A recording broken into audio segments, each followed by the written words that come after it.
ఆమె నీ దగ్గరికి వస్తున్నాం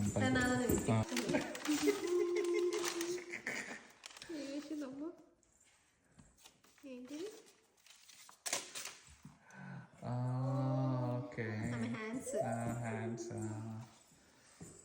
బా ఫోటో పెట్టి ఆ ఫోటో చూపి అటు సైడ్ది ఆమె వేసింది కింద నీ దగ్గర నీ ఒళ్ళో ఉన్న ఫోటో పెట్టే మంచిగా జూమ్ చేయి.